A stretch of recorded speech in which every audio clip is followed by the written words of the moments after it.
શિકાગોમાં રહેતો એક ગુજરાતી યુવક ડિપોર્ટ થવાના ડરમાં એક એવું પરાક્રમ કરી બેઠો છે કે તેવું હાલ કરવાનો કોઈ વિચાર સુદ્ધા પણ ન કરી શકે. આમ ગુજરાતને મળેલી માહિતી પ્રમાણે 2024ના એન્ડમાં મેક્સિકોવાળી લાઇનથી અમેરિકા પહોંચેલા આ મૂળ મહેસાણાના યુવકને પગમાં જીપીએસ ટ્રેકર પહેરાવીને જેલમાંથી છોડવામાં આવ્યો હતો. તેનું ટ્રેકર આજ દિન સુધી રિમૂવ નહોતું કરાયું અને તેની આઈસમાં હાજરી આપવાની ડેટ પણ નજીક આવી રહી હોવાથી આ વખતે તેના પર ડિપોર્ટેશનનું પૂરેપૂરું જોખમ પણ હતું. પગમાં ટ્રેકર હોવાથી આ યુવક સતત આઈસના રડારમાં હતો. તેવામાં હાજરી પુરાવા જવાનું ટાળવું તેના માટે અશક્ય હતું.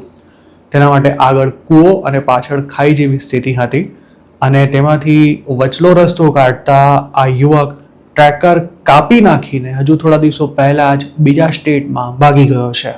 આ સમગ્ર ઘટનાક્રમથી જાણકાર એક સૂત્રનું માનીએ તો આ યુવકે પોતાની ડેટ નજીક આવે તે પહેલાં જ અન્ય એક સ્ટેટમાં જોબ શોધી લીધી હતી અને ત્યાં કઈ રીતે પહોંચવાનું છે તેની પણ તમામ ગોઠવણ કરી લેવામાં આવી હતી.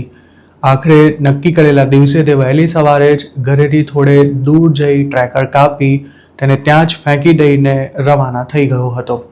જો કોઈ એલિયન ટ્રેકર કાપે તો આઈસને તાત્કાલિક તેનું એલર્ટ મળી જાય છે, પણ લોકલ પોલીસના સપોર્ટ વિના તેને તાત્કાલિક નથી પકડી શકાતો અને તેમાં શિકાગોની પોલીસ ઇમિગ્રેશન એન્ફોર્સમેન્ટમાં સપોર્ટ ન કરતી હોવાથી આ યુવક માટે ટ્રેકર કાપીને ભાગી જવું આસાન થઈ ગયું હતું.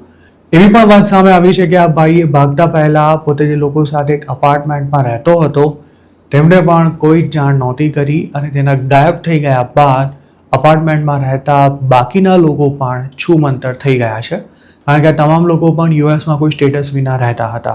તે જે બિલ્ડિંગમાં રહેતો હતો ત્યાં એક અનડોક્યુમેન્ટેડ ગુજરાતી કપલ પણ રહે છે અને હવે આ કપલ પણ ટેન્શનમાં આવી ગયું છે, કારણ કે તે બીજે ક્યાંય જઈ શકે તેમ નથી.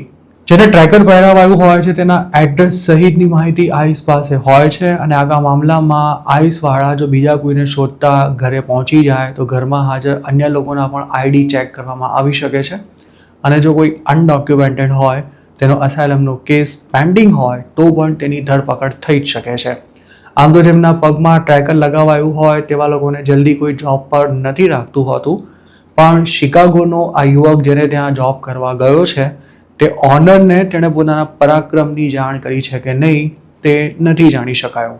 મહત્વની વાત એ છે કે હવે આ યુવક જ્યારે પણ પોલીસ કે આઈસના હાથમાં આવશે ત્યારે તે ડિપોર્ટેશનથી નહીં બચી શકે, કારણ કે જીપીએસ ટ્રેકર કાપીને નાસી જવું સામાન્ય ગુનો નથી.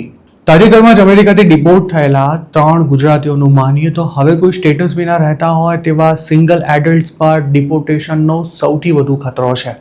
તેમાં જેમને હાલ ટ્રેકર પહેરાવાયા છે તે જો આઈસમાં હાજરી પુરાવા જાય તો તેમને પકડીને ડિપોર્ટ કરી દેવાય તેવા પૂરેપૂરા ચાન્સ છે.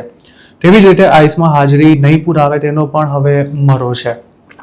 આ સ્થિતિમાં હવે ઘણા લોકો અમેરિકા છોડવું ન પડે તે માટે અવનવા અખતરા કરીને નવી આફત પણ ઊભી કરી રહ્યા છે.